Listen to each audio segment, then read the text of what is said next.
Let's begin with a basic explanation of the class trial. So, your votes will determine the results.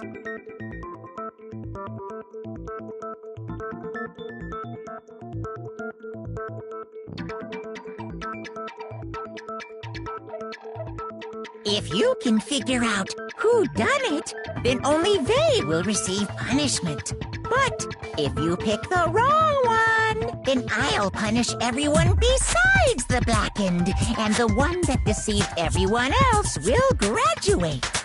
Okay, then. So, first off, let's talk about the murder weapon!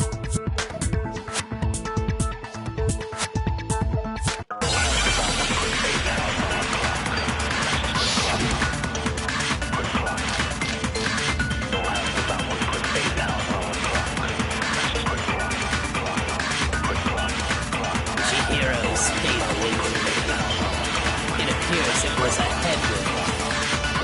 According to the Monokuma file, the killer used a blunt instrument. What kind of blunt instrument could it have been?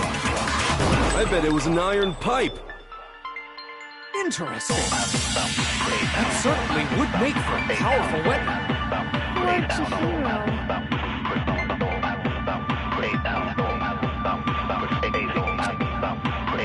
Chihiro's fatal injury. It appears it was a headwind. According to the Monokuma file, the killer used a blunt instrument. What kind of blunt instrument could it have been? I bet it was an iron pipe. No, it's wrong!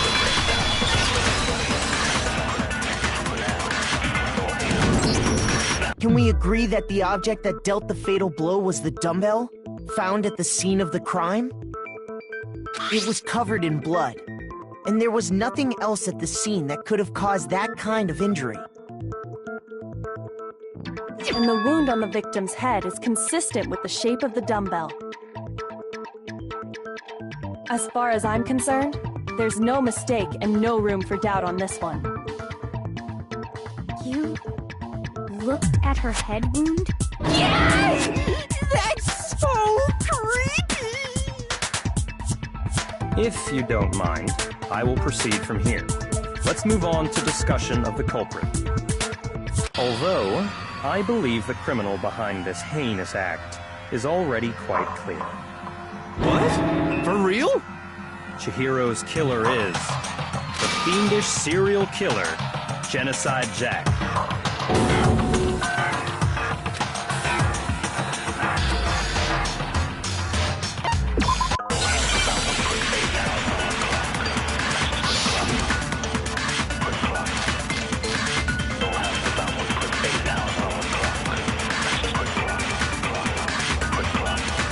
The culprit is Genocide Jack, I'm sure. Case closed, as far as I'm concerned. But that's impossible! Why? What makes it impossible? Well, I mean, come on! There's just no proof for it.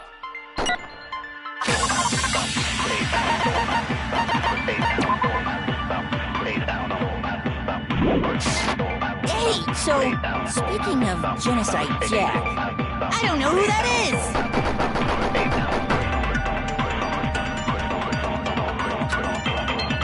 The culprit is Genocide Jack, I'm sure. Case closed, as far as I'm concerned. But that's impossible! Why? What makes it impossible? Well, I mean, come on! There's just no proof for it. No, it's wrong.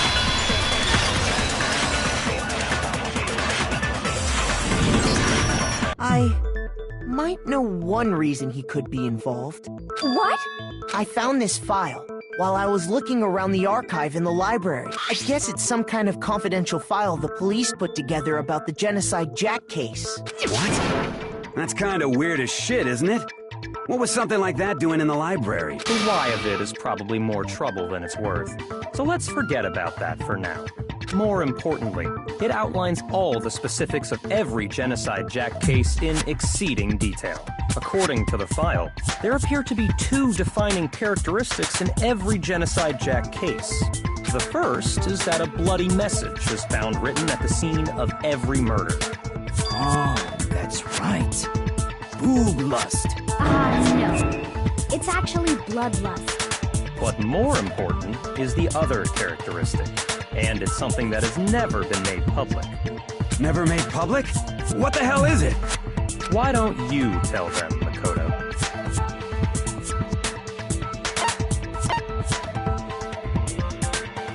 I got it!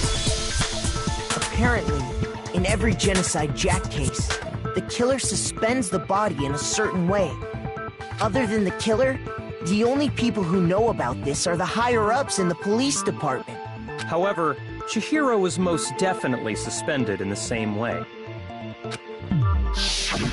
So, how did the culprit know about this when only high-level police officials were aware of it? There's only one logical answer I can think of. It's because the culprit in this case is the real Genocide Jack. No fucking way! You're saying Genocide Jack is one of us? Yes, in fact, it's Toko. What? Genocide Jack's true identity is Toko Fukawa. You lie! What? Hey, okay, wait, hold on a sec. Toko has, like, bloodophobia or whatever, remember? What kind of serial killer is afraid of blood? Is Toko Genocide Jack? The answer is yes and no. Another riddle. Man, why is this gotta be so complicated?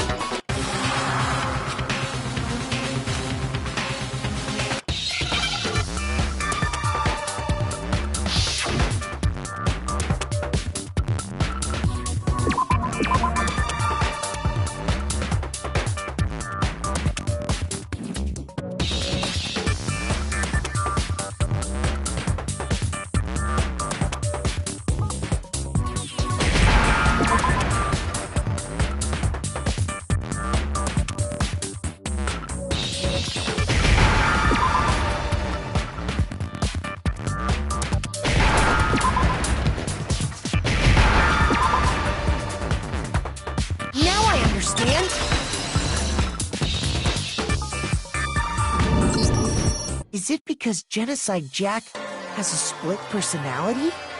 Huh? I think I read that somewhere in the file, too. They thought that the suspect might have, what did they call it? Dissociative identity disorder. Oh, okay. But still, to go and say that about Miss Fukawa is... perfectly acceptable. Toko's strange behavior after seeing the body is proof enough that she has a split personality.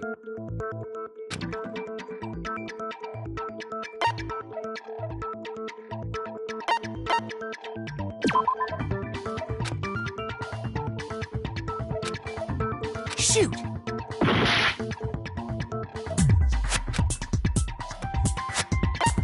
I got it! You're talking about how she started acting totally different than usual, right? That's right. Think back. She fainted when she saw Chihiro's corpse, and then, when she woke up...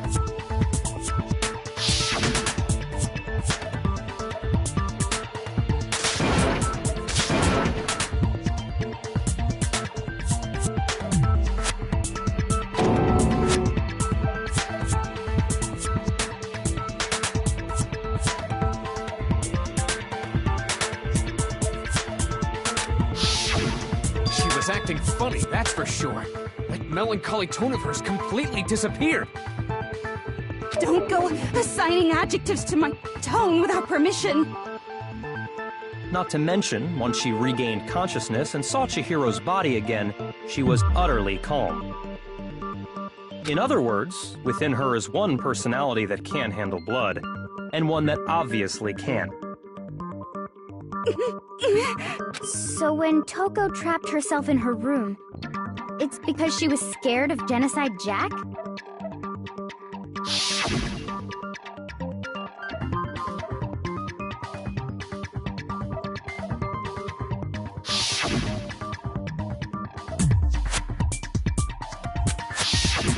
The reason she locked herself in her room wasn't to keep other people from getting in. It was to keep her other personality from getting out. What? Toko was afraid. Afraid of the murderous fiend inside of her. Of killing even more people. How? Yeah. How can you know all this? I do believe you misunderstood her. What she's trying to say isn't, how can you know all this? No. What she wants to know is, how could you tell them?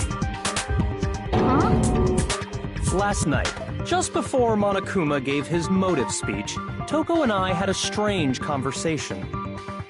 She told me a most interesting story. She said a murderous fiend lived within her, and she was afraid it could appear and attack at any time. And that trepidation is what's caused her to have such a bleak attitude. Isn't that right, Toko? This is all a lie.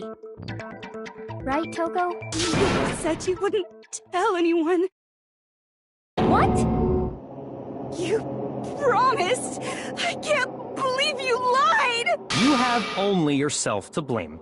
You came to me with your tragic little story. I didn't ask you to. This is the real world, not some romantic fantasy fairy tale. Besides, you broke your promise first. You said that as long as you were here, no matter what, you wouldn't let Genocide Jack kill anyone. But in spite of that promise,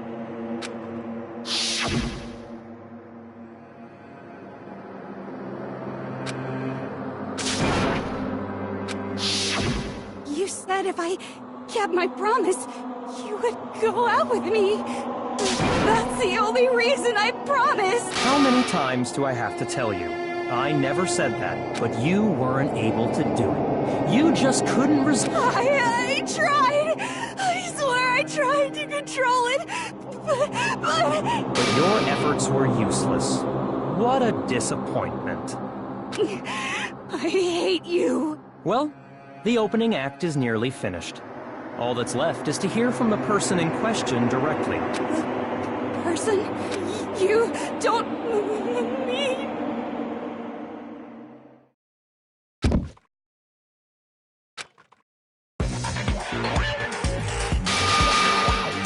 Hello there! Is it me you were hoping to see? What the heck? So you figured it out, huh? Well, whatever. What are you gonna do? I'm the ultimate murderous fiend, Genocide Jack! Or better yet, let's go with Genocide Jill! What the fuck is this? What happened to you? Not Toko, that's a loser name. And what happened is a textbook split personality. So what if one of them happens to be a serial killer? You should turn a blind eye to one's told.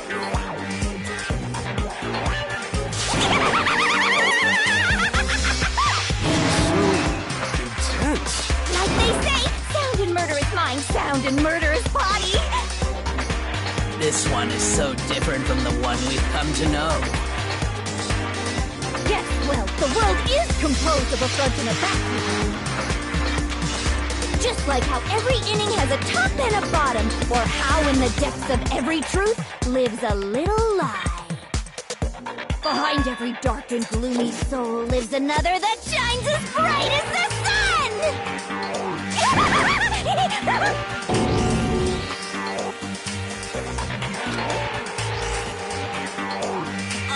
Miss Jack, Jill, can I ask you a question? What's up? Some of us think you might be the mastermind behind our entire situation. What are your thoughts on that? Well, I'll tell you. I am the mastermind of all masterminds. Just kidding. Then it's not true? Of course it's not true! How dare you try to link me to that creepazoid! And another thing, the police and government and society in the outside world are totally powerless! I mean, they just let this idiotic bloodthirsty maniac go buck wild all over town! Sure, I'm a bloodthirsty maniac, but life is pain, right? To live is to hurt other people. It's a necessary evil if you want to survive. The act. Just kidding again! This should be enough to convince you. There's clearly a motive, so there's A motive? Remember what Monokuma told us? If someone didn't murder and graduate within 24 hours, an embarrassing memory or secret would be revealed. Well, let's assume that Toko's secret was about Genocide Jack. If a secret like that came to light, Toko's life would have undoubtedly been forever ruined. So she had a very clear motive to never have that side of herself exposed. Interesting. Very, very, very interesting. But sorry, as much as I hate to admit it, I'm not the culprit. But I cannot imagine anyone other than you could murder someone in such a bizarre fashion. Maybe so, but nevertheless, it's the truth. Do you really expect any of us to believe you? Yeah. I could never believe a word you say, you monster!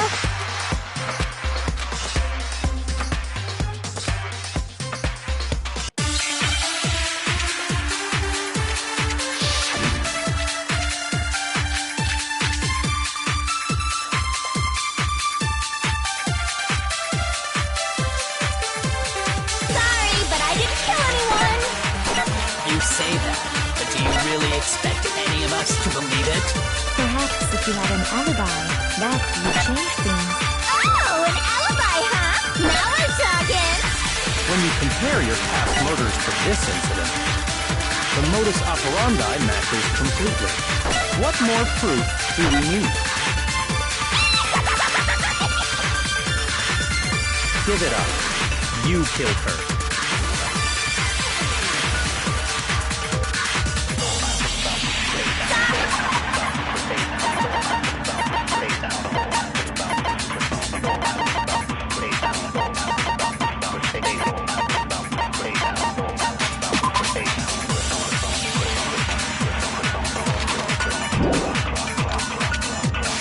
Sorry, but I didn't kill anyone!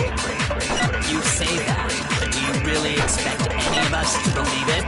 Perhaps if you had an alibi, that would change things. Oh, an alibi, huh? Now we're talking! When you compare your past murders to this incident, the modus operandi matches completely. No, it's wrong!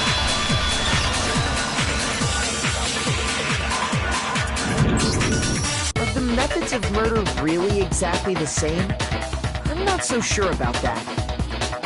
I think there's a slight difference between the Genocide Jack cases and this one.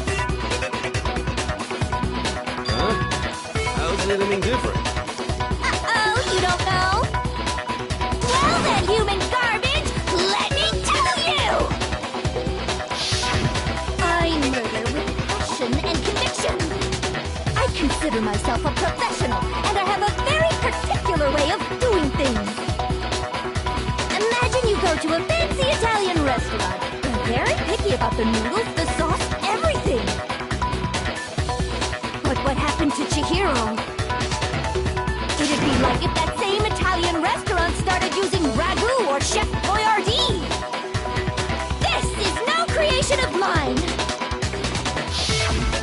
Let me rephrase that in a way that maybe makes more sense. There are two clear differences between the Genocide Jack cases and this one.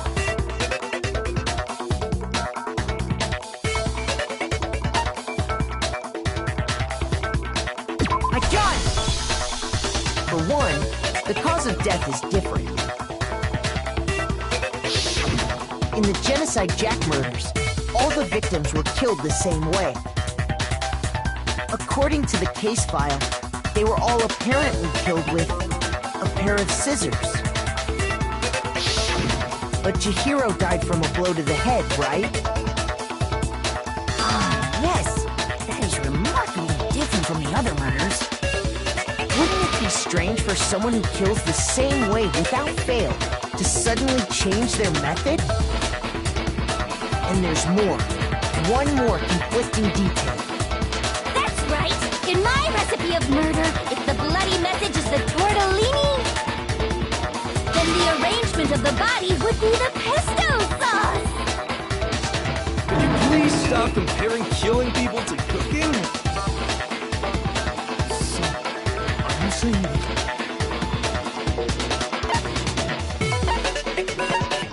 I got it! Do you remember what the killer used to suspend her? They used some kind of rope to hang her up by her wrists. What is your point? Well, in all the previous Genocide Jack cases, something else was used to suspend them. Specifically, pairs of razor-sharp scissors. And guess what? I used my own specially designed scissors for the murders and the arrangement! Like I said, I'm a professional, so naturally I'm very picky about the tools I use. And you know what else? Big Mac said there's two differences, but he's wrong. Big Mac? Are you referring to me? Listen up, Big Mac. There's actually one more difference. Huh? My word, you really didn't notice? Take a look at who the victims were in each Genocide Jack case. There's a pattern there, just waiting to be discovered. Pattern? Figure that out, and it'll be plain as death why I couldn't have possibly killed that little lolly girl.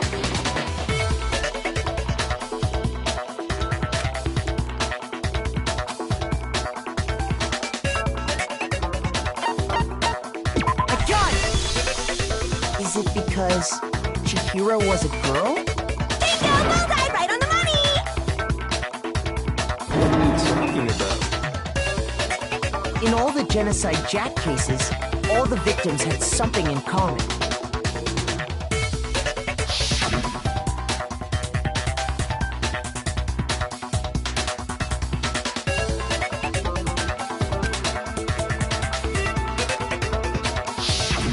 They were all guys?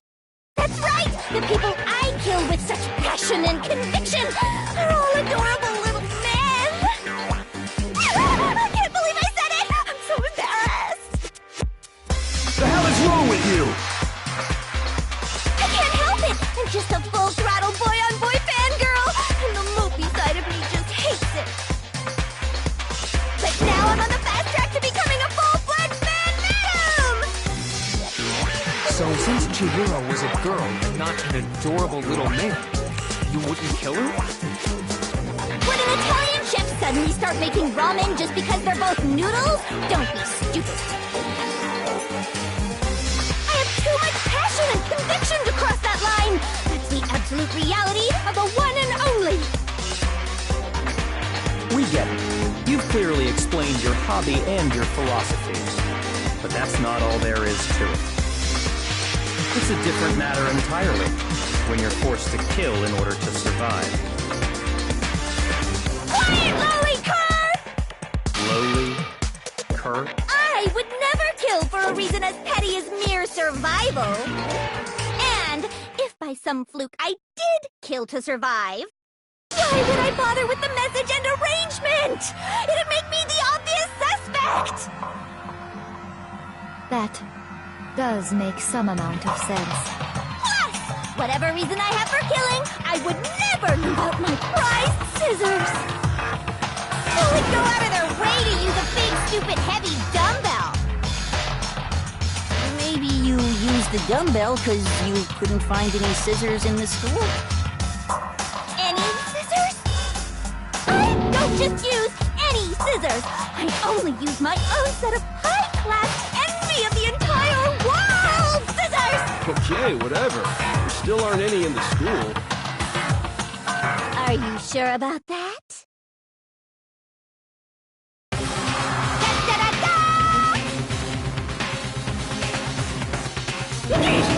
She's fully equipped. That's right! So I can kill anywhere, anytime! Why would I resort to dumbbells or rope when I have my trusty scissors by my side? Go ahead, tell me I'm wrong, you pig-pen, you gutter dogs, all of you!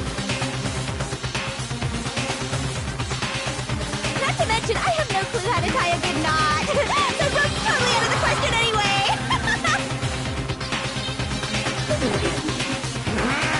I have no idea what's going on anymore! Could such a heinous villain really be innocent?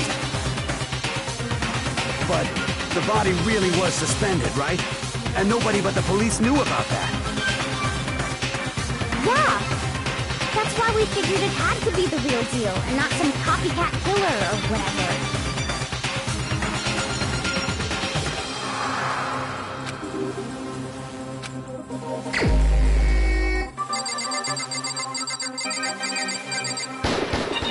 Here's my answer! Byakuya, it's possible you could have found out, isn't it?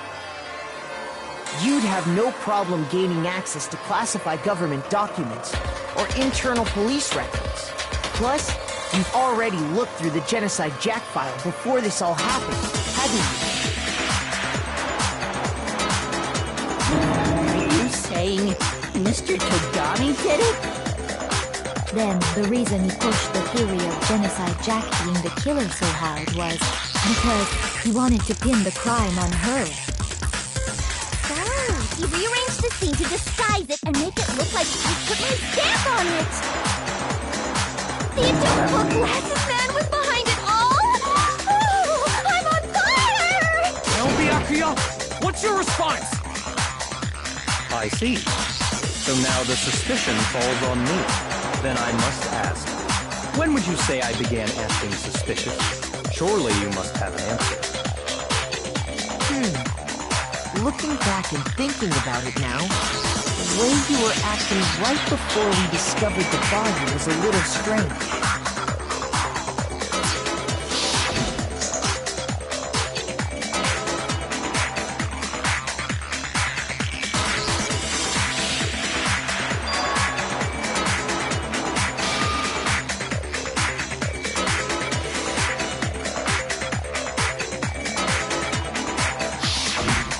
Wanted to go to the girls' locker room right away, right? But since you're a guy... I should have naturally thought of the boys' locker room first. Is that what you want to say? The victim was Chihiro, a girl. Hence why I said we should check the girls' locker room. Nothing strange about that, I'd say. On the contrary, there's something very strange. Okay, then. What's so strange about it? Go ahead. Share with the rest of the class.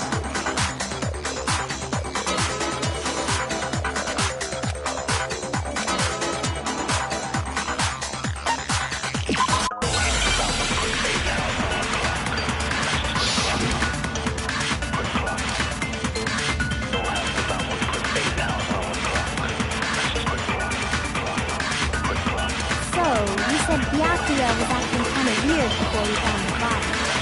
But he was acting weird... If you're presented with the opportunity to check out the girls' locker room, you absolutely take it! That's a natural reaction for any guy!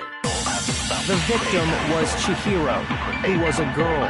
So, of course, I would suggest we check the girls' locker room first. There was no time for pointless distractions. What's so strange about that? I wish you'd taken me with you.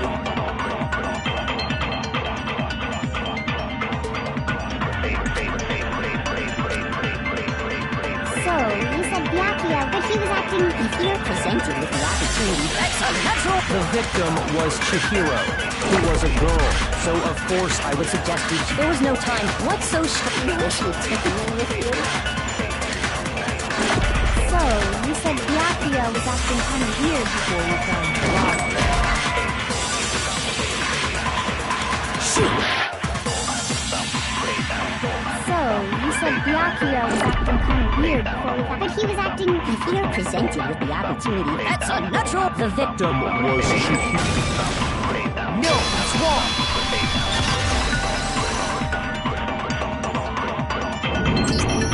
I'll tell you what's so strange about that, because up until we actually discovered the body, we couldn't have known who the victim was. So your claim that you went to the girls' locker room first because Chihiro was the victim doesn't hold up.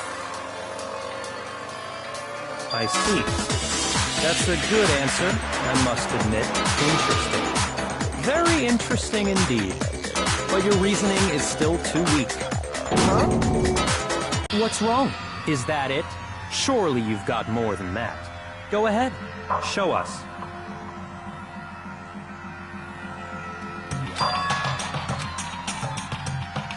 What's the matter? You're not finished. There is more to it. We just talked about the differences between this case and past Genocide Jack incidents. The proof you're looking for is hidden in there. Oh? Proof that I'm the culprit, you mean?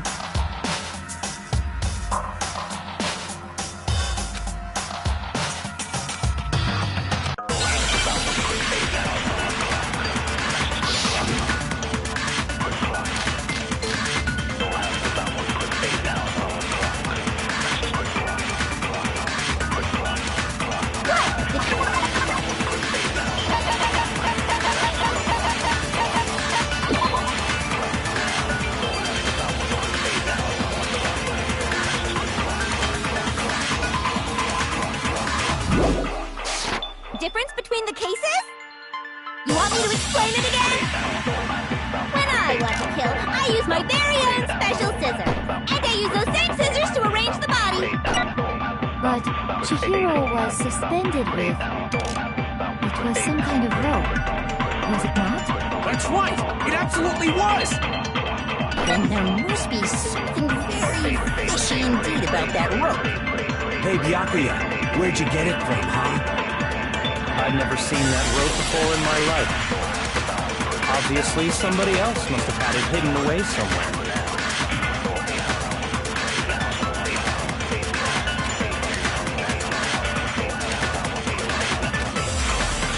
What? The difference between the cases? You want me to explain it again?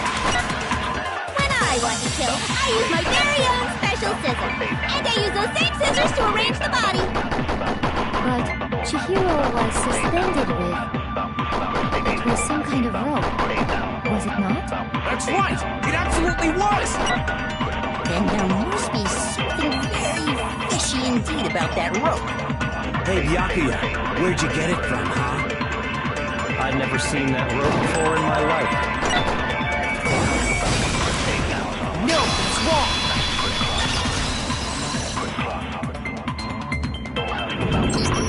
Actually, I'm pretty sure you have seen it before. Because, you see, that rope, or should I say, that extension cord? What? An extension cord?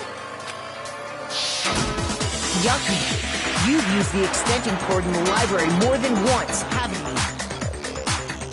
And the same extension cord that was in the library all this time went missing after the murder.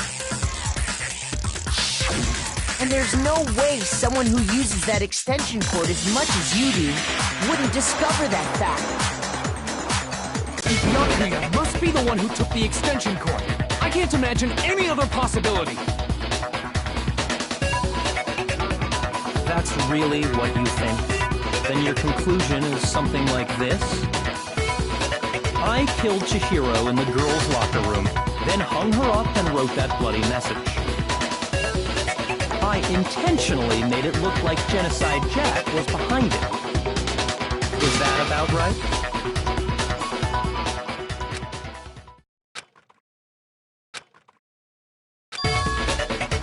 What's wrong? I asked you if you think that's what happened. Hell yes, that's what happened. So that's it, right? Byakuya's the killer. I don't disagree with not disagreeing. He kept calling this a game, right? So he'd be totally willing to do something like this to win. Sorry, but could we hold on just a second? I think we need to talk about this a little more. Do we really need to? We've already decided who did it. I know, but still, there's something that's still bothering me. Is that right? And what, pray tell, is still bothering you? I killed her in the girls' locker room, then disguised my crime.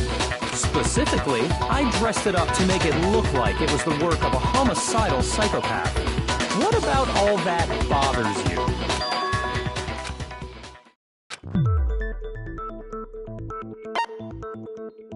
I got it! You say you killed Chihiro in the girls' locker room, right? But are you sure about that? Isn't it possible that the murder took place somewhere else? How disappointing. What kind of question is that? Even in the world of disappointments, this is a true letdown. She was found dead in the girls' locker room. There is absolutely no question about that.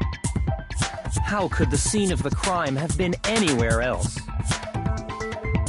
Well, I think it's entirely possible that she was killed somewhere else, then carried there later, along with the rest of the murder scene. Rest of the murder scene? That was awfully specific. Please tell me you have a reason for saying all of that. I believe I do.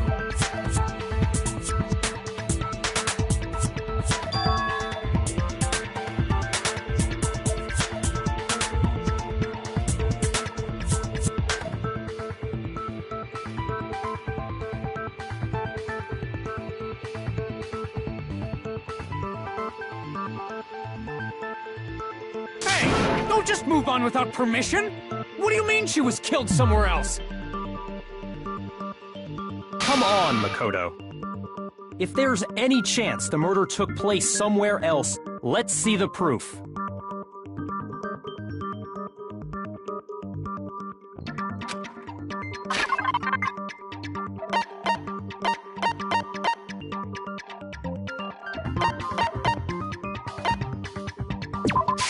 I got it! The proof that she was killed somewhere else is the poster that's hanging in each locker room. Your proof is some posters? The poster in the girls' locker room was a picture of a big-boobed supermodel. But don't you think that's kind of strange? Why would the girls' locker room have a poster like that? I bet those massive jugs of hers were totally fake! Meanwhile, the boys' locker room had a poster of the super popular boy band Tornado. Again, that doesn't really seem to belong in a boys' locker room. So you're saying that maybe the posters were switched? And there's one other thing I noticed about the locker rooms. You know what I'm talking about, right, Sakura? You're referring to my protein coffee, aren't you? Protein coffee? While I was in the girls' locker room earlier, I spilled some protein coffee on the carpet. But I noticed that after the murder, the stain had been totally scrubbed away.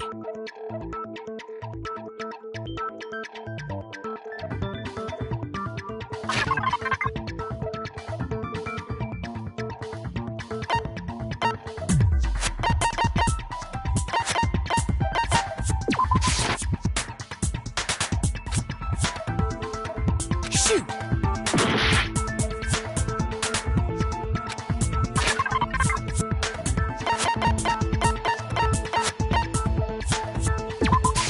I got it! The stain on the girls' locker room carpet wasn't scrubbed away. In fact, I found it on the boys' locker room carpet. That's definitely the stain from my protein coffee. Then, does that mean that the carpet was switched too? But why would anyone do that? To move the murder scene from one locker room to the other. It's certainly plausible, don't you think? In other words, in order to completely swap the scene of the crime, The blood-stained poster and carpet were moved along with the dead body. By doing this, the killer was able to change the entire room where the murder took place. I can certainly follow your reasoning, but why would the culprit bother doing that? Huh? Why would they go through all that trouble of switching the scene of the crime? Actually, an even bigger question. If the murder did take place in the boys' locker room, then how did Chihiro get in the boys' locker room in the first place? To get into the locker rooms, you have to swipe your e-handbook across the card reader device. But Chihiro's handbook should have only allowed her access to the girls' locker room. She had no way to get into the boys' locker room to begin with. No, she did have a way, and I can tell you what it was. I highly doubt that. Shut up! I'm telling you, I know how she could have done it.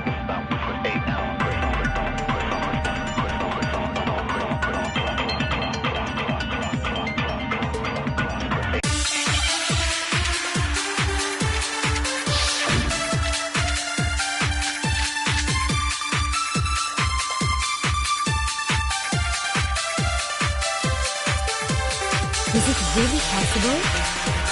Could Chihiro really have gotten into the boys' locker room somehow? Ah! I got it! She must have hacked her e-handbook! She was the ultimate programmer, after all. I'm sure that would have been no problem for her. No, I don't think that's it. She used the thing that was in the main hall. Huh? What then? I'm talking about Leon's handbook, of course. If she had that, she could get...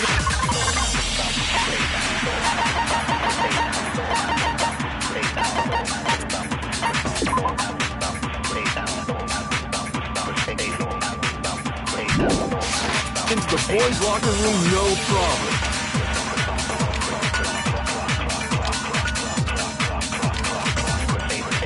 Is it really possible? Could Chihiro really have gotten into the boys' locker room somehow? Ah! I got it! She must have hacked her e-handbook.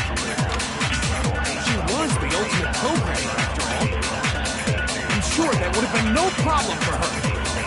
No, I don't think that's it. She used the thing that was in the main hall. Huh? What then? I'm talking about Leon's handbook, of course. No, that's wrong.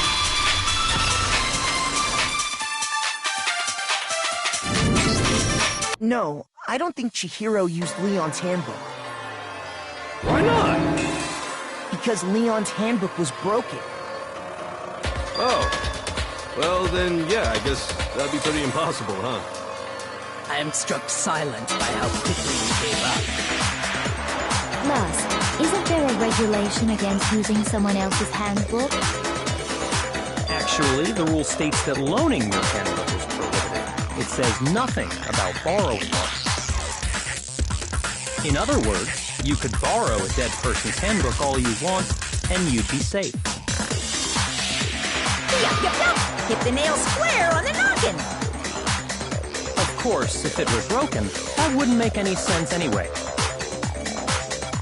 So then, she must have hacked hers, like I said. She used her ultimate programmer skills and... Psst! You can't fix an e-handbook!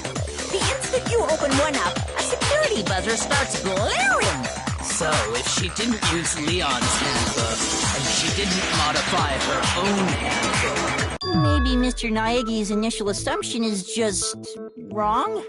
It seems like there's no way she could have got into the boys' locker room. So I guess so. Okay then, I vote for Byakuya.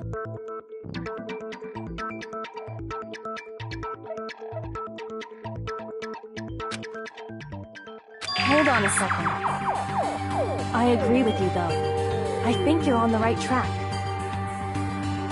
What the? You finally decide to open your mouth and that's what you've got to say? There's no way she could get in the boys' locker room, right? So... Why are you so sure she couldn't get in? There's still one other way she could have gained access. What? What are you talking about? What other way is there? Well, to explain that, why don't we take a little break from the trial? I'd like you all to come see something. Wait. Just what do you think you're doing?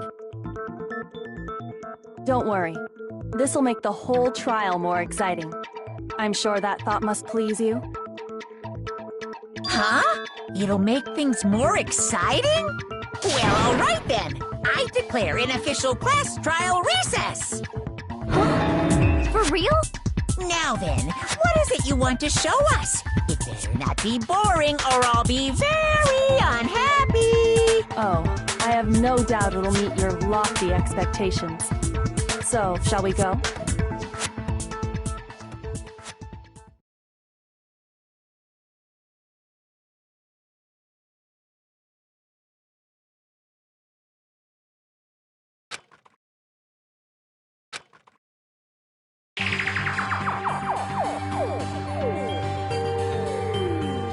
Girls' locker room? We've already searched this place top to bottom! What are you trying to pull, Missy? I'd like you to examine the victim's body one more time.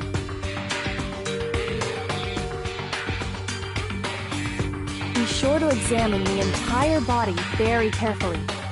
Take your time. Examine her carefully? Like using our hands? No way! It's probably best if I don't run my hands all over a girl's dead body. It's not that I'm creeped out or anything, it's just based on religious grounds, you know? Very well. I'll do it. But you're a girl. You shouldn't have to touch a dead body. Just let one of the boys do it. No, it's okay. I think Chihiro would rather have a girl examine her. So just leave this to me. Sakura. What is this? Some kind of secret girl-on-girl action? Is that what you two are about? That's not it at all. Stop screwing around. Okay, here I go. I'm sorry, Chihiro. Please excuse the intrusion. Be sure to check her entire body, and I believe we will solve this particular mystery. Her entire body? I know you say that, but... What? This is... What is this... What is it? Not possible. It's not possible.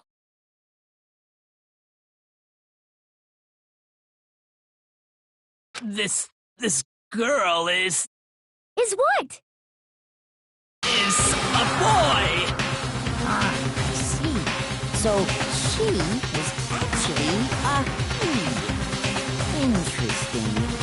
Thank you for confirming this fact. What? You're joking, right? I wouldn't joke about this. It's really true?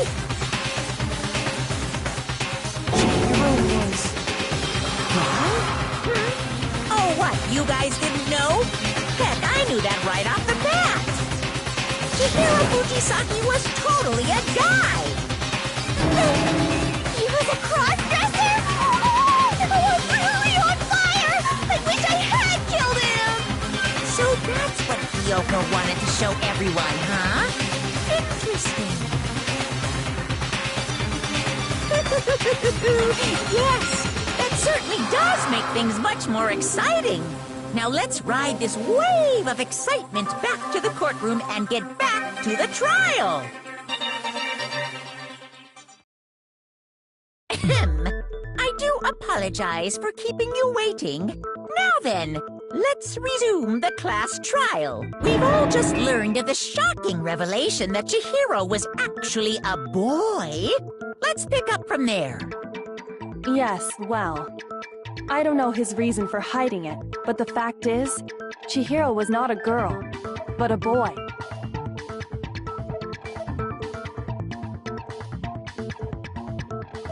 And because the victim was male, he would have had no problem gaining access to the boys' locker room. Assuming his handbook did, in fact, list his gender as male, then yes, that would be true. Of course his handbook said he was a boy. He dressed like a girl, but he was a boy through and through. So then, there should be no issue with Makoto's initial assertion. The victim was killed in the boys' locker room, and was then later moved to the girls' locker room. And the killer could have easily used Sayaka or Junko's handbook to get into the girls' locker room.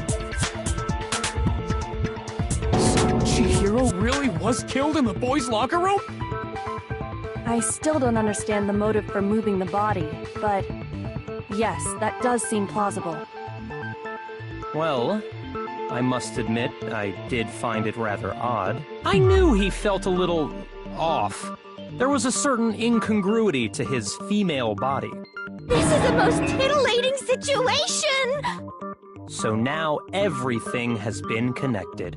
All the mysteries have finally become clear. Okay, well, connected or clear or whatever. We still think you're the killer, remember? Very interesting. This has become very interesting indeed. He's off in his own little world. What about you, Makoto? After everything we've learned, do you still think Byakuya's the killer? Well, without a doubt, Byakuya is the one that made Chihiro's death look like Genocide Jack did it. But I think he might not actually be the killer after all. What? But aren't you the one who accused him in the first place? He just seems to be too easygoing about all this. Like he's enjoying us solving the mystery. The way he's acting, it makes it seem like it doesn't have anything to do with him. And you think that might be because it doesn't have anything to do with him? Plus, the evidence he left behind was a little too... how can I put it? Overt. He consciously chose to use the extension cord, knowing it could connect him to the murder. At least, that's how I see it. And Byakuya, when you found out the murder took place in the boys' locker room, it seemed to rattle you. And then again, when you found out Chihiro was actually a guy. If you really were the killer, that stuff wouldn't have had any effect on you. So that's your thinking, huh? Well, it bothers me that you don't have more concrete reasons, but... it's fine. I guess I'll mark it as correct, for the time being. Mark it as correct? He's right. I am not the culprit. I just happened to come across the corpse in the girls' locker room and decided to alter it. Are you fucking with us right now? No, I am not effing with you right now. I'm telling you the truth. Well, I find it very hard to believe. Go ahead, find it very hard to believe. You're free to be executed along with the rest of us. If you're really telling the truth, then why? Why do you do that to his body? My reasons hardly matter right now. Uncovering the culprit is much more important, wouldn't you say? Now then, if it wasn't me, who was it? Well, I don't think I can say for sure without talking about it a little more. You're seriously gonna keep going? We're all good, aren't we? I thought it was clear Byakuya did it. No, I'm with Makoto. If there's any doubt whatsoever, we need to explore every possibility. Because if we're wrong, we all die here. That's true. Very well then. I'm with you too. Damn straight. Count me in. Do you not have a mind of your own? Of course I do. What am I, an ant or something? Anyway, let's discuss this all as a group one more time. We still have time to make our decision. That's very true. Our lives are all on the line. Excellent. Then shall we resume our game of hide and seek?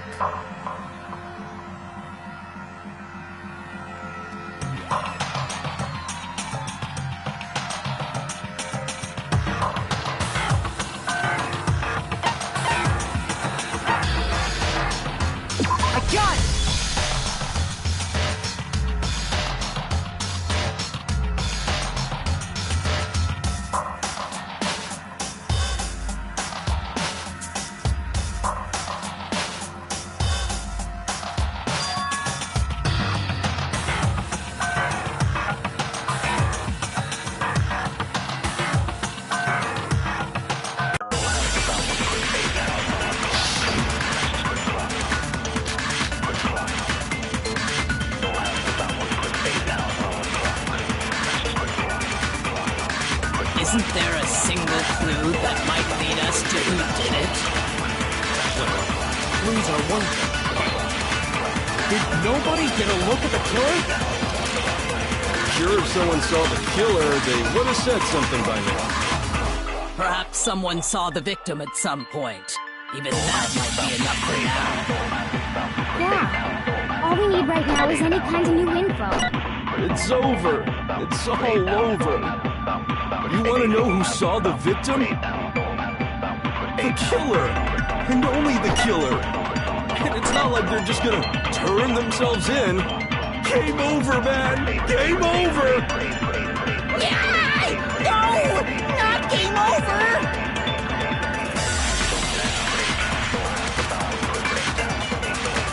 Isn't there a single clue that might lead us to who did it? Clues are one thing. Did nobody get a look at the killer? Sure, if someone saw the killer, they would have said something by now. Perhaps someone saw the victim at some point. Even that might be enough for now. Yeah. All we need right now is any kind of new info. It's over. It's all over. You want to know who saw the victim? The killer. And only... No, it's wrong.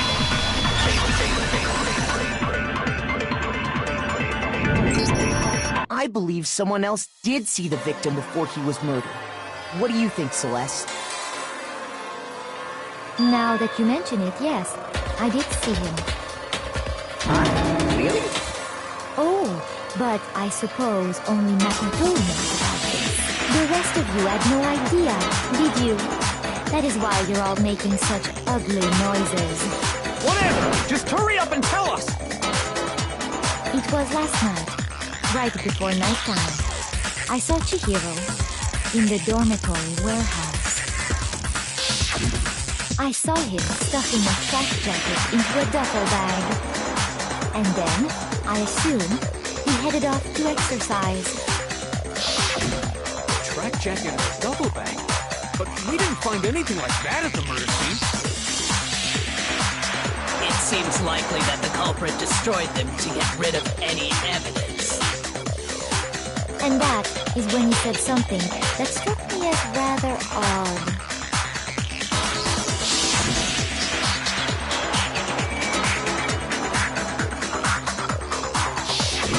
Chihiro told me he was in a hurry. But why would he be in a hurry? Only if someone were waiting for him, I should think. So, Mr. Fujisaki was on his way to meet with someone, and then they were going to work out together? But Hina and I had invited him to exercise with us plenty of times, and he always declined. Probably because he was afraid you'd find out the secret he was hiding, right? Which means that conversely, he must have trusted whoever he was meeting with very much. Enough so that he was willing to risk his secret being revealed. Oh, the marvelous friendship! The point is, whoever he met up with is the culprit, right? So we just gotta figure out who it was. But knowing what we know, I can't even guess. No, you already have what you need to make the connection. Huh? You know who the killer is. Seriously? Who is it? Who's the killer? Think back to the track jacket and duffel bag the killer disposed of. Focus on the details of these items, and it should become obvious who was waiting for him. Are you sure about that? You really think we can figure out who did it based on 2 pieces of evidence that we don't have? What? You want to track down some fingerprints or something? Even if we had the equipment for that, we wouldn't know how to use it. As was noted, the evidence is already gone. There's nothing to get fingerprints from. Maybe, but we can make certain inferences if we just take the time to talk it out. Easy for you to say. But fine. Celeste, did you notice anything special about the bag or jacket?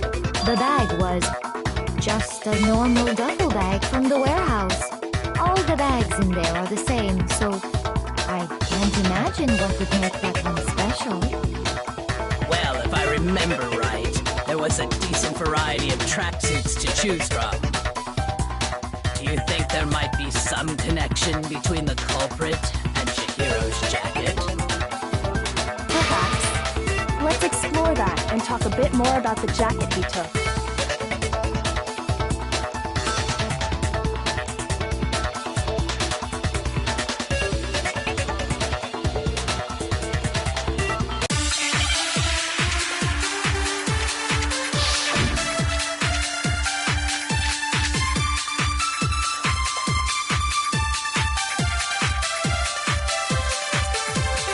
First of all, we know where Chihiro was headed.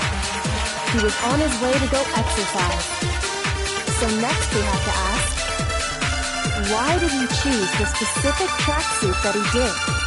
What do you mean, the specific tracksuit? I got it! He picked that tracksuit because it matched the one the culprit was wearing. So, what you're saying is, the killer was wearing the same blue tracksuit as him? My tracksuit is black. I don't even have a tracksuit. This exercising sucks. I have a white tracksuit, personally. I got it from the warehouse, if you must know.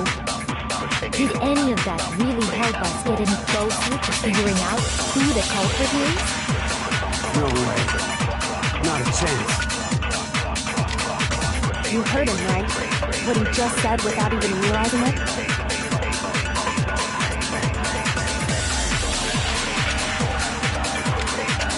First of all, we know where Chihiro was headed. He was on his way to go exercise. So next we have to ask, why did he choose the specific tracksuit that he did? What do you mean, the specific tracksuit? I got it! He picked that tracksuit because it matched the one the culprit was wearing. So, what you're saying is, the killer was wearing the same blue tracksuit as him. No, it's wrong.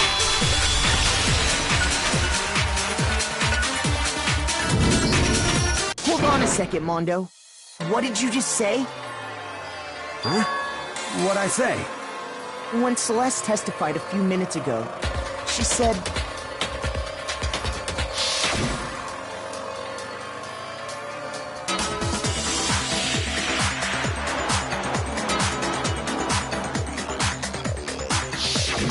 She never said anything about the jacket's color.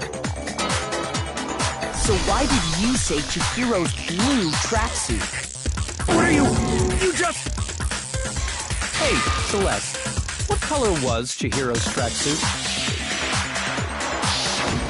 As a matter of fact, it was blue. And before we began the trial, did you tell anyone that? The only one I told about any of this was you.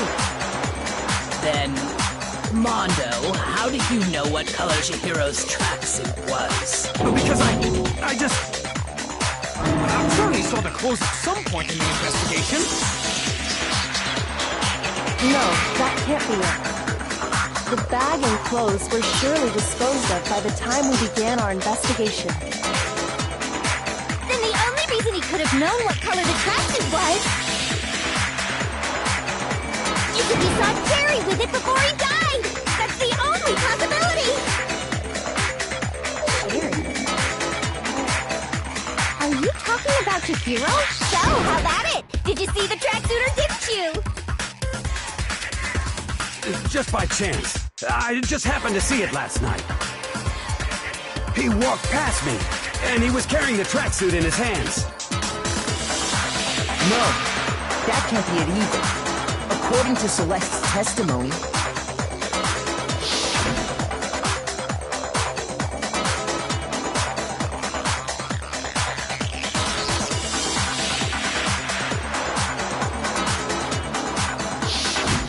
When Celeste noticed it, Chihiro made a point of making sure the jacket was completely in the bag.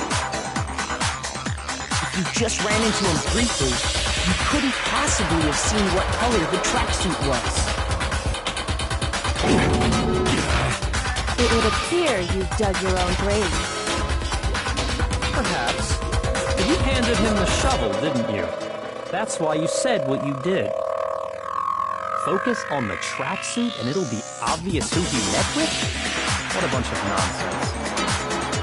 Ah, now I understand. It was all one big bluff, wasn't it? Your true intention was to draw a slip of the tongue from the culprit. That's why you said you knew who did it, to put them on edge. That's right. However, Mondo was my target all along. I had my suspicions about him from the very beginning. But why? What made you so suspicious? That's a good question.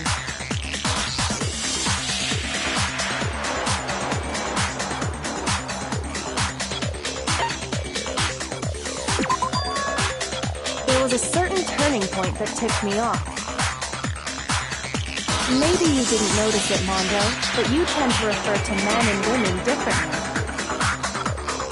You only call guys dudes. For girls, it's chick. And after he was killed, you happened to refer to him as dude. Once I picked up on that, it occurred to me that Mondo knew something we didn't. You notice such a tiny detail? Are you a witch? She's a witch! You're positively frightful! No, I'm not the frightful one. Not nearly as frightful as someone capable of murdering a friend.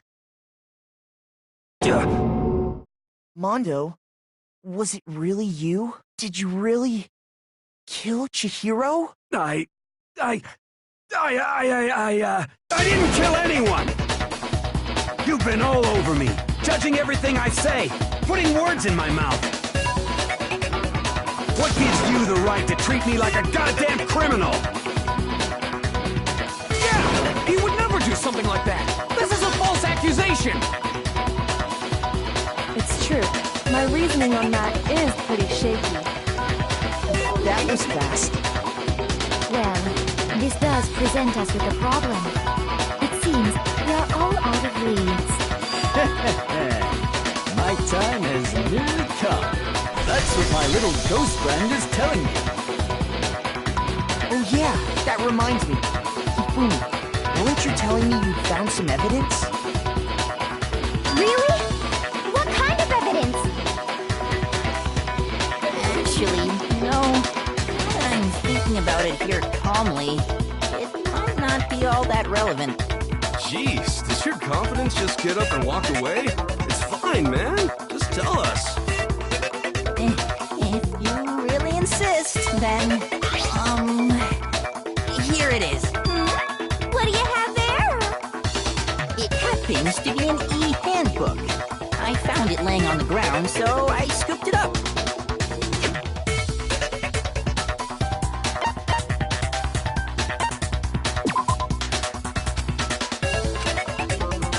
Shoot!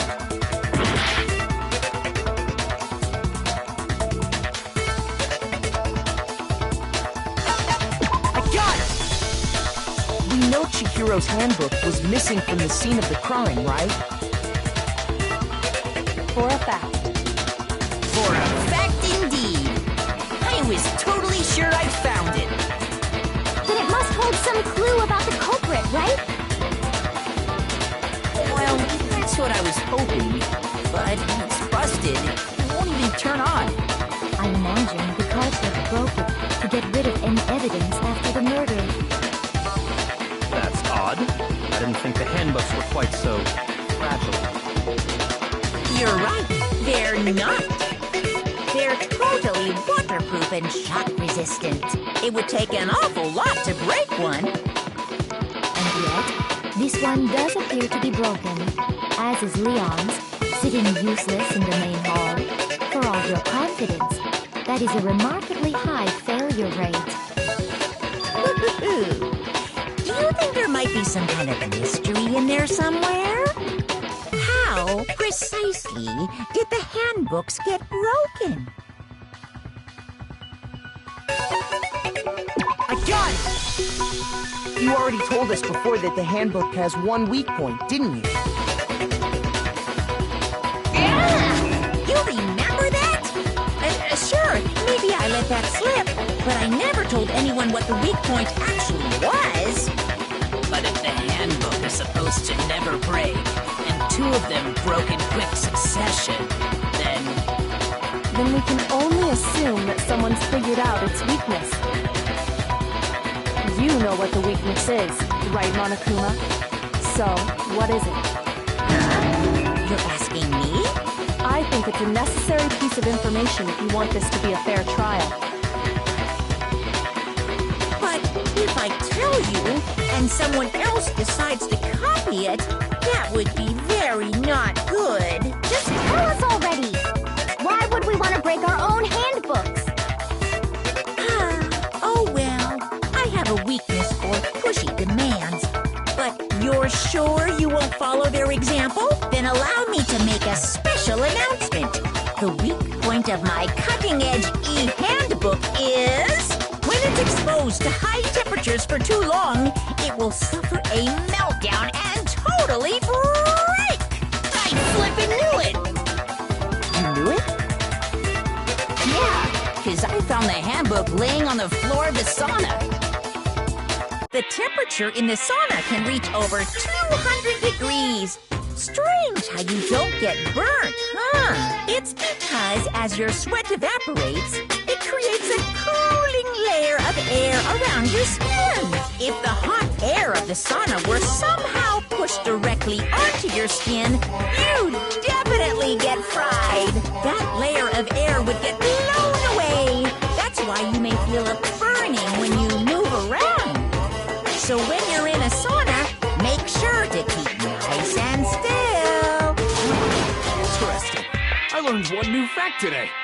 That is a mere trifling speck of knowledge. Anyway, if you found the victim's handbook in the sauna, then the killer must have been purposely trying to raise its temperature in order to break it. meaning the culprit somehow knew its weakness. But how'd they find out? Monokuma said he didn't tell anyone, right? Indeed. Quite the mystery. What if they found out by accident? What do you mean by accident? What if the killer took their own handbook into the sauna, not knowing its weakness, and it broke? They'd realize it was broken, of course, and it wouldn't be hard to figure out why. And once they had Chihiro's handbook, they knew they had an easy way to dispose of it. I won't say it's not possible, but who would have done something like that? I don't know of anyone who took their handbook into the sauna. I might know someone who did. Seriously? I think the one who may have taken their handbook into the sauna was...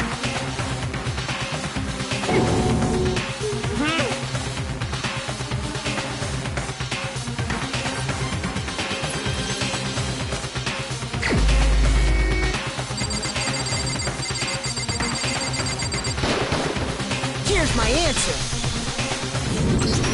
Mondo, your handbook got broken in the sauna, didn't it? What? Why? Why keep accusing him! Mondo and Taka had an endurance contest in the sauna not too long ago, remember? And for the contest, Mondo just so happened to keep his school uniform on. But little did he realize, he'd also left his handbook in one of his uniform pockets. And when it was all over, Mondo discovered that taking your handbook into the sauna could easily destroy it. No, wait, hold up! You've got it all wrong! He would never kill! I don't accept this! Show me the proof! The actual solid proof!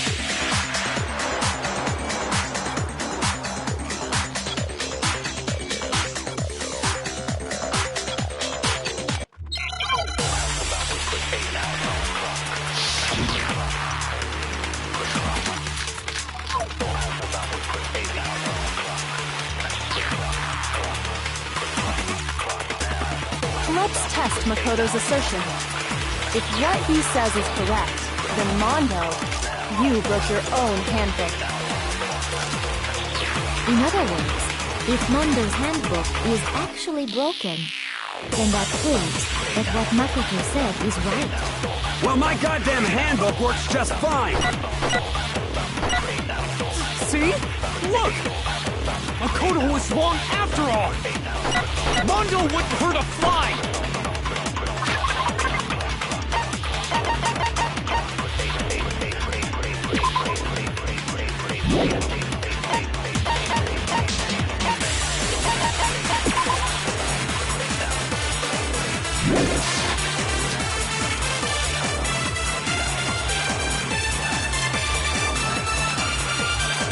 Let's test Makoto's assertion.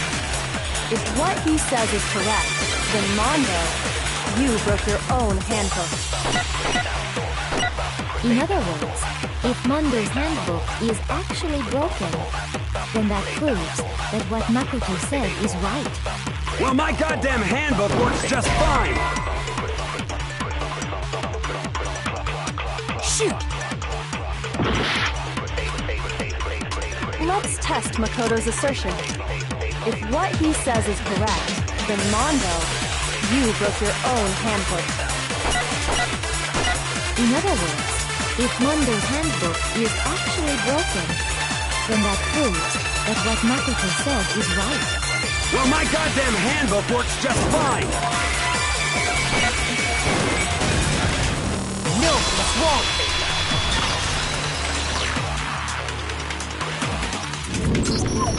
Mondo, the handbook you have right now, is it really yours? The fuck is that supposed to mean? The broken handbook that was in the main hall. Isn't that one actually yours? What the heck are you talking about? What I mean is, I think Mondo swapped his handbook out for one that actually works. I think he took Leon's handbook and replaced it with his own. After all, Monokuma said himself that Leon's handbook never should have broken. That's right! The punishment it suffered wasn't nearly enough to destroy it. So then, the broken handbook in the main hall is actually Mondo's, which would mean that the handbook Mondo has right now is actually Leon's, yes? But doesn't that violate the school regulation that says loaning out your handbook is prohibited? Well, here's how I look at it. There is a rule about loaning your handbook to another student, but if they're dead, they're not a student. It's kind of a gray area, I admit, but no worries. If anything, it just makes things more interesting. As such, I decree that exchanging handbooks with a corpse is not a violation of the rules. Well, Mondo, if I'm wrong about this, you're welcome to say so. I'm happy to admit I made a mistake, but... Son of a bitch! What's wrong, bro? Come on! Tell him he's wrong! You are wrong! You have to be wrong! Everything you just said is wrong! You made it all up! Okay, Then why don't we look back on this case one more time, from the beginning? That way, everything will become clear, and we'll all see if I was right or wrong.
What happened.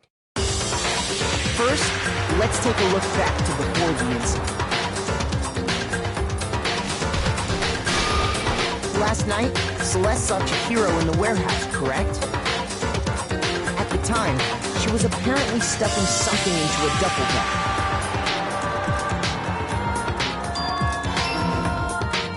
That something was a blue tracksuit. You can confirm this, right, Celeste?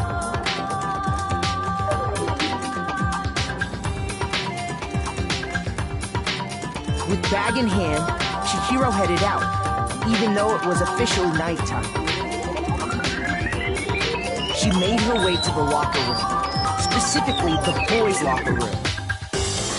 But how could the victim, who was apparently a girl, access the boys' locker room?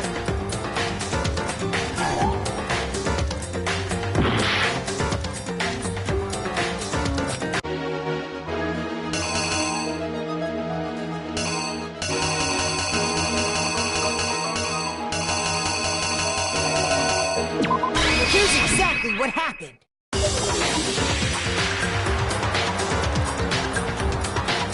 With bag in hand, Chihiro headed out, even though it was officially nighttime. She made her way to the locker room, specifically the boys' locker room. But how could the victim, who was apparently a girl, access the boys' locker room?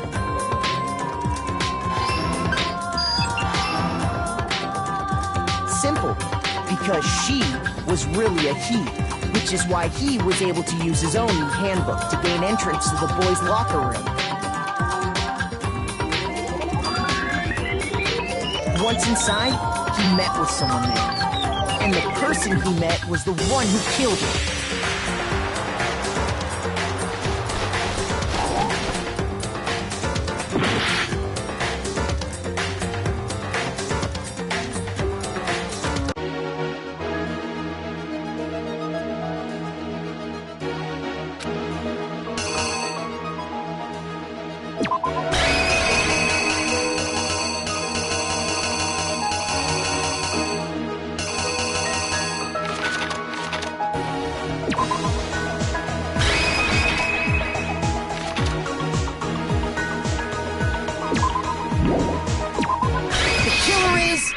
too! Once inside, he met with someone there. And the person he met was the one who killed him.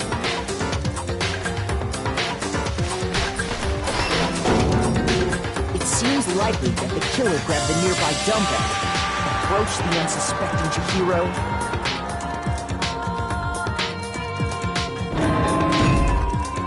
and attacked him. And that's where the bloodstains on the poster and carpeting in the boys' locker room came from.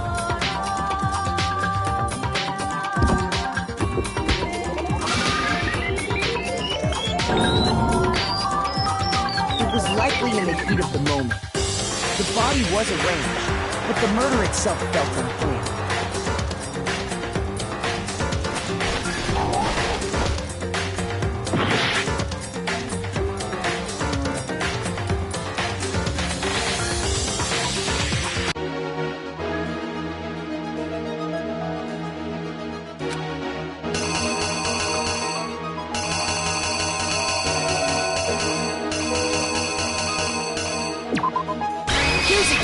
What happened? Which is why the killer hurried to try and hide the act.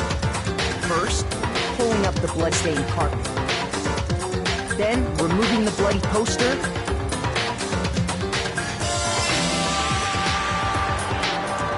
And finally carrying the corpse into the girls' locker room. A girl's handbook was necessary to get into the locker room, of course. But this alone doesn't prove that the killer was necessarily a girl.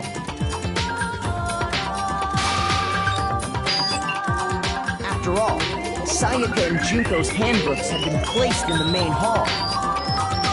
Using one of those, a boy could get into the girls' locker room without much problem. And that's exactly how the killer did it. With the carpet and the poster they brought with them, they got to work.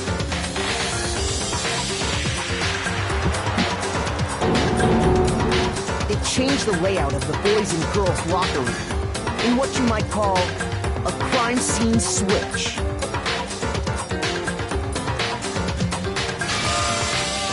That could have been the end of things, but no. The Yakuya discovered the body and decided to intervene in the situation, making things even more complicated. So, after stumbling on the crime scene, he went and grabbed the extension cord from the library, and then he got to work.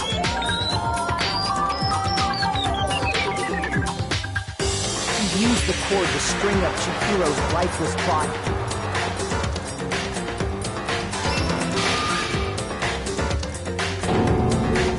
Then, using the victim's own blood, he left a grisly message there at the scene of the crime. He wanted to create the illusion that Genocide Jack was responsible for the slaughter.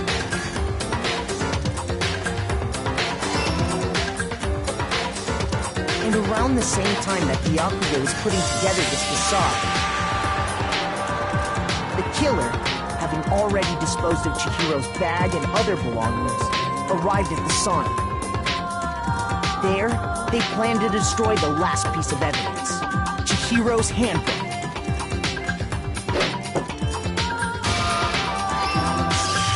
And just as the killer expected, the steamy sauna was enough to ruin the electronic gadget.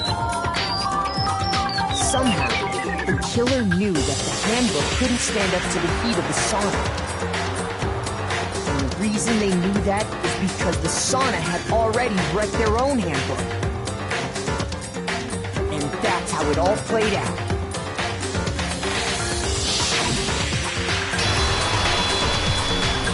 Isn't that right, Mondo Orada?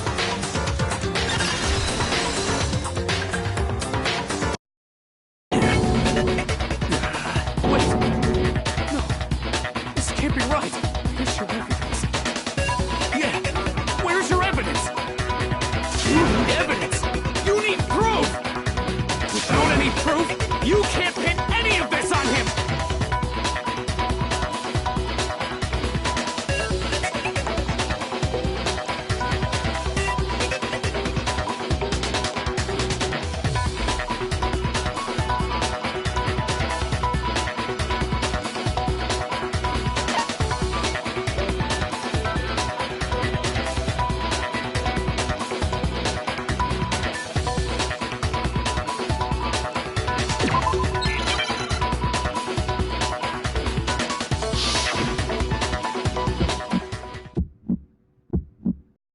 Show me some evidence. You're wrong. I won't listen. I refute you. False. Show me some evidence.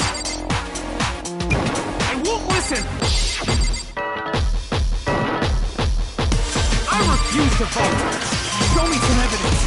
You're wrong. I won't listen. I refute you. False. Show me some evidence. I won't listen. You're corrupt. I refuse to vote. I refute you. False. You're corrupt. Show me some evidence. Show me some evidence. This should prove it.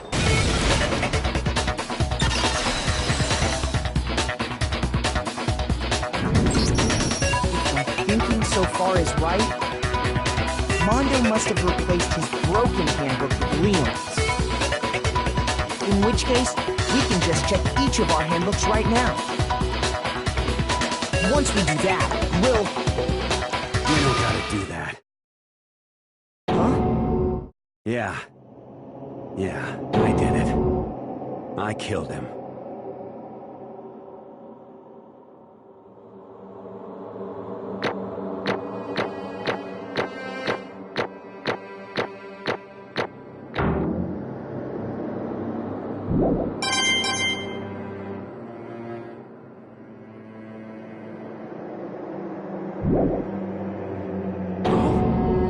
Bro, what are you saying? I got no choice, man. After hearing all that, I gotta just... give up. Go ahead, Monokuma. Get it over with. Ask for the goddamn verdict. Roger that. Wait! Hold on! No waiting, no holding on. Time for the moment we've all been waiting for. Grab your lever and give it a yank! Who will you elect as the Blackened this time around? Will you make the right choice or the dreadfully wrong one? What's it gonna be? What's it gonna be?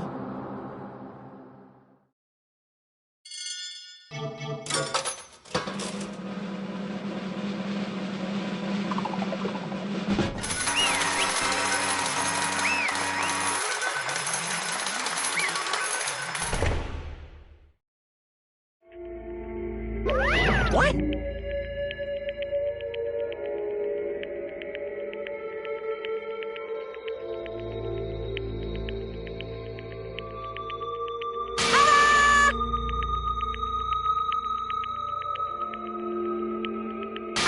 Unbelievable.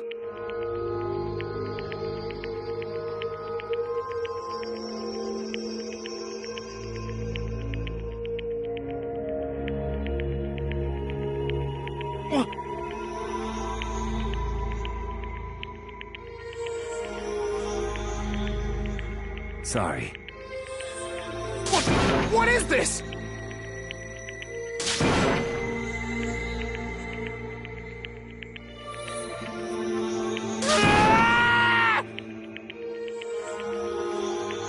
Now then.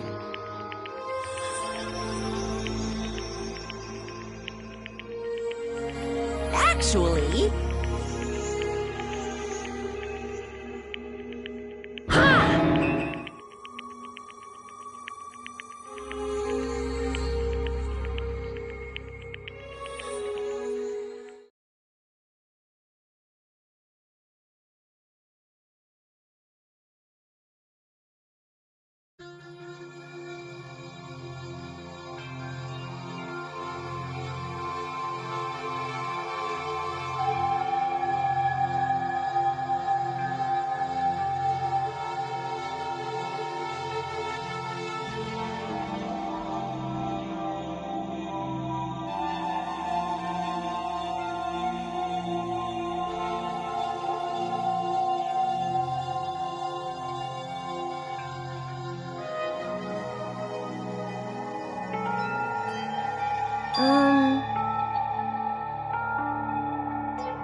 Weak, weak, weak, weak, weak, weak, weak, weak.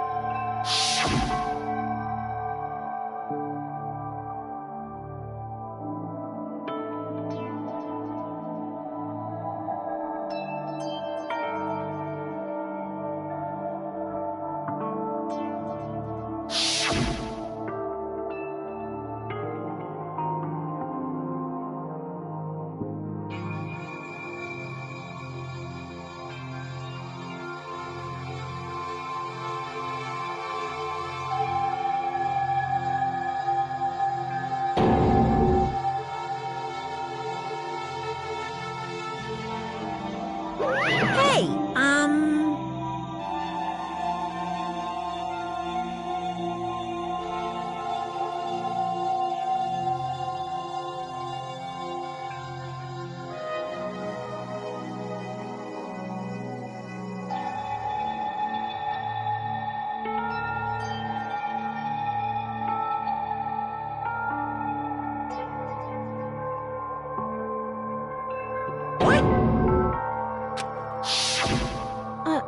I'm sorry.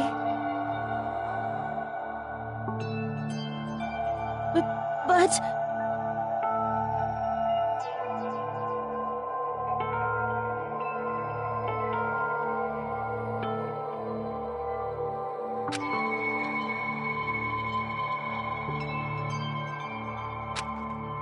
That's right. I want to change.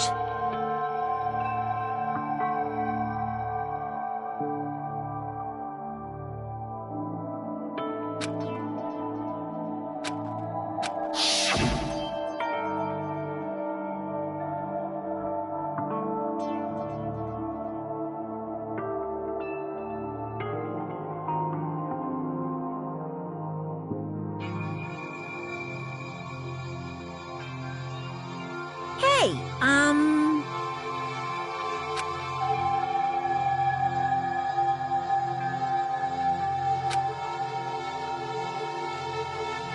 Yeah, that's right.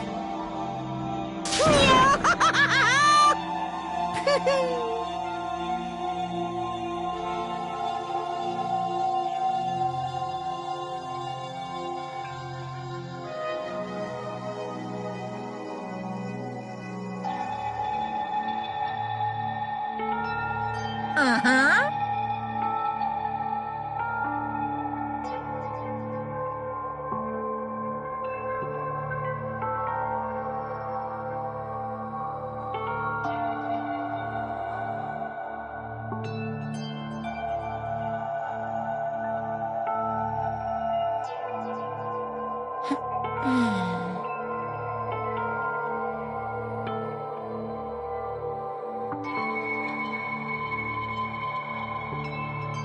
Correct.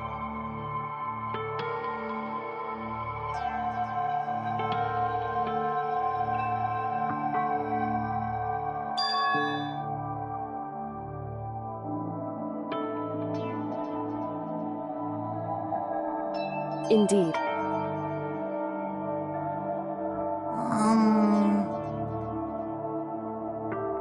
Certainly.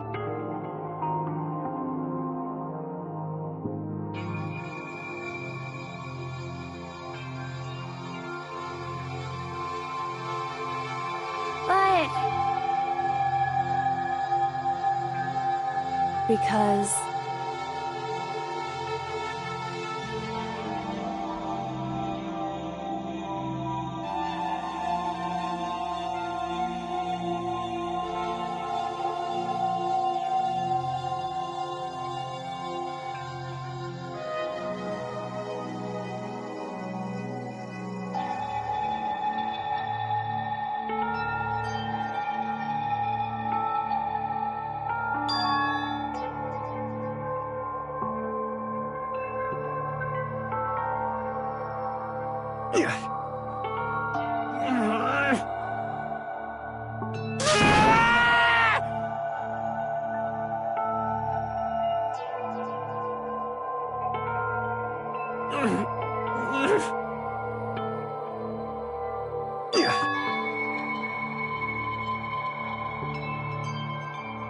I knew it.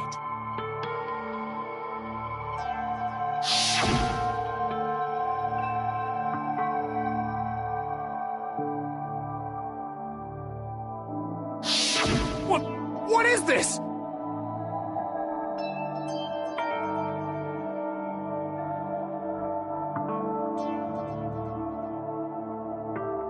You're wrong!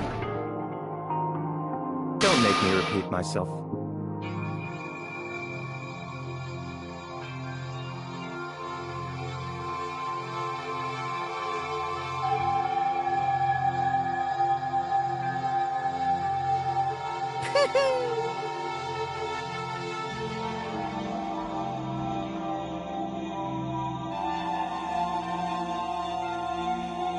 Hey,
I just...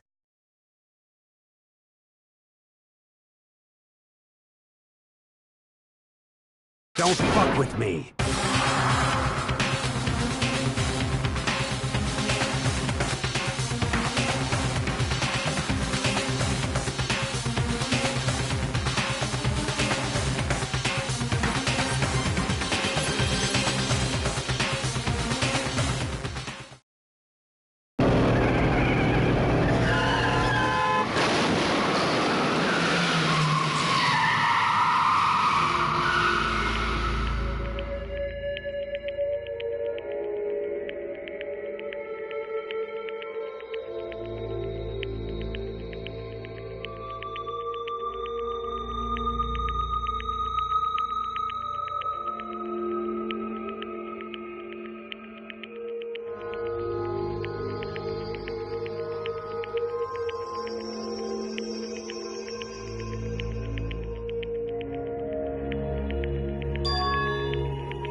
I just...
I just...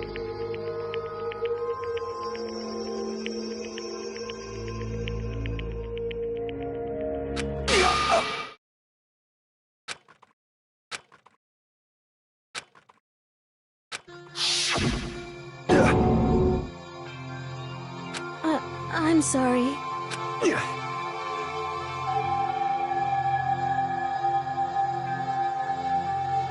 Huh?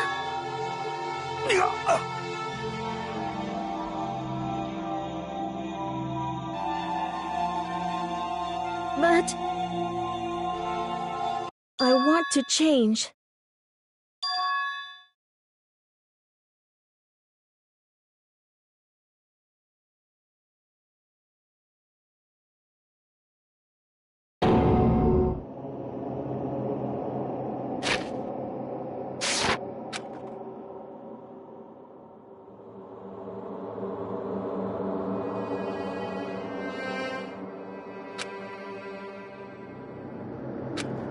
You piece of... What? What? Huh?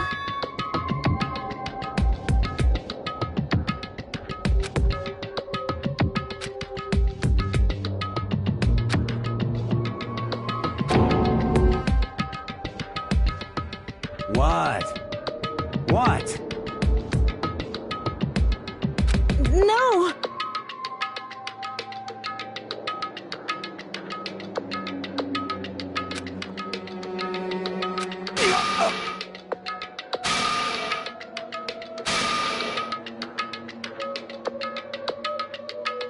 What's wrong?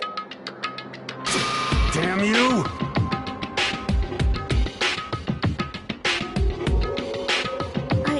I just wanted to... Yeah, that's right.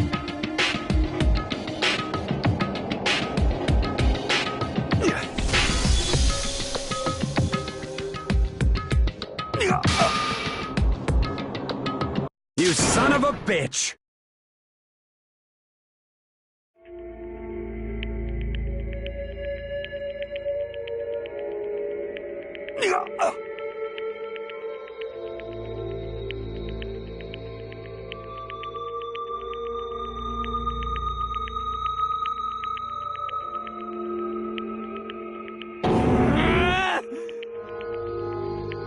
I killed him.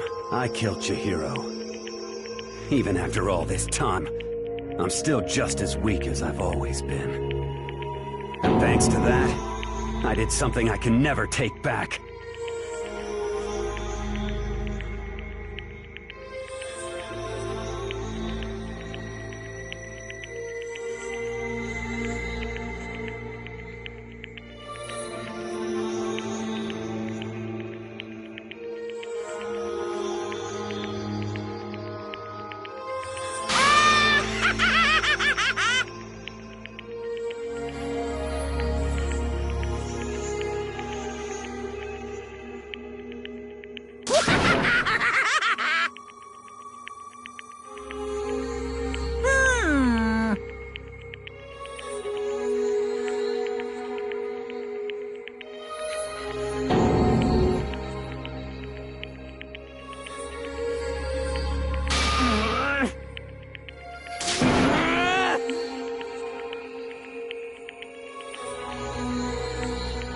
Yep.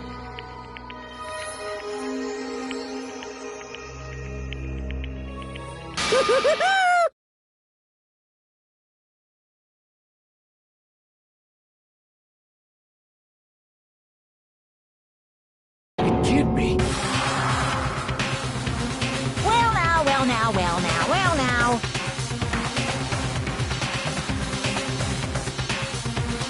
Ridiculous.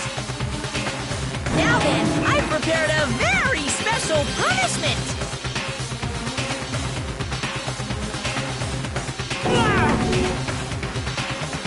Let's give it everything we've got.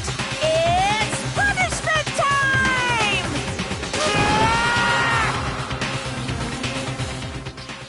Sorry, man. I couldn't keep the promise we made. From one man to another.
Naturally. Hey.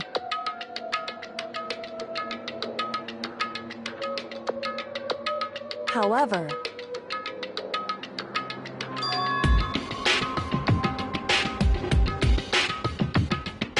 What?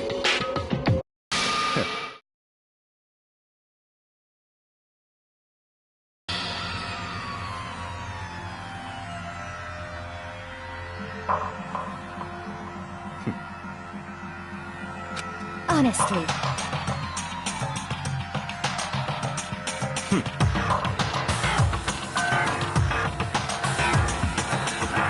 There is nothing to be done.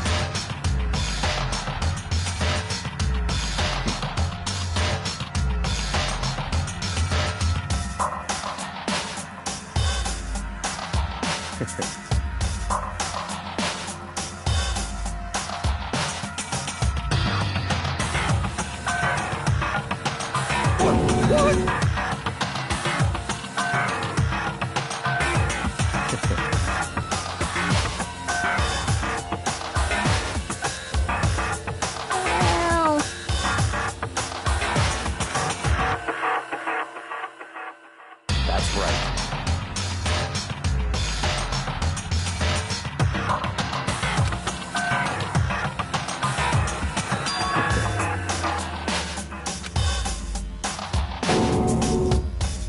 I see. But...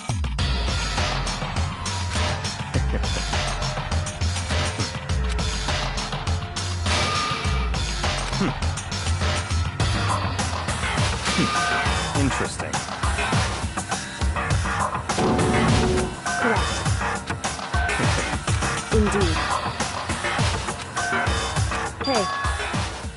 What's this?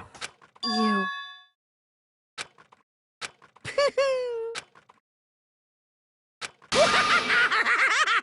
What?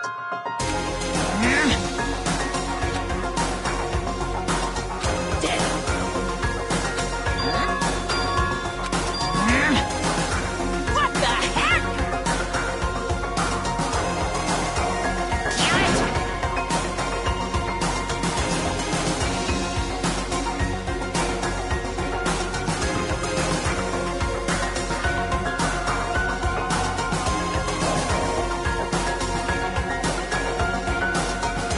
Ooh, how exciting!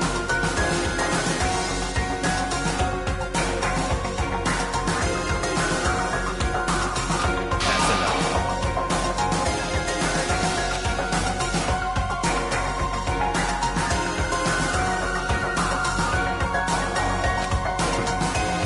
In the name of my family. You're getting all riled up!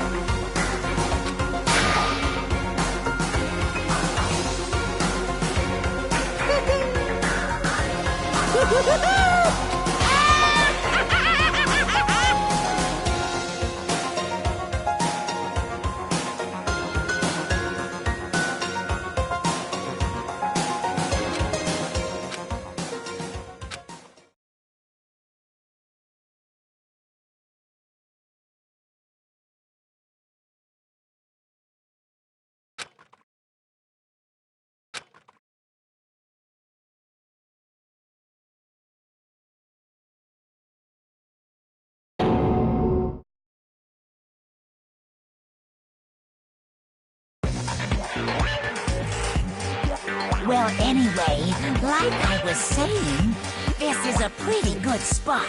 Yeah, a really good spot. Anyway, isn't it amazing how that girl went and killed someone before things even had a chance to get boring? Once things really get moving, it'll be like a roller coaster. There won't be any stopping it. Fear and despair charge forward at a speed nothing can hope to match. But I must admit, I'm disappointed. I went to all the pain and effort of making you part of the group, and you couldn't play your part. You do remember you were supposed to make the first move, right? Well, no biggie. Nothing we can do about it now, so just do your best to make things more exciting from now on, okay? After all, that's what everyone wants to see. As long as you don't want to know my measurements, fire away! Ooh, my, you really took me by surprise there. I know I said you could ask anything, but super denied, ultra denied, demonic denied. Because you see, that's my ace in the hole. And nobody'd be dumb enough to reveal that, right? No matter how close they were to their friends.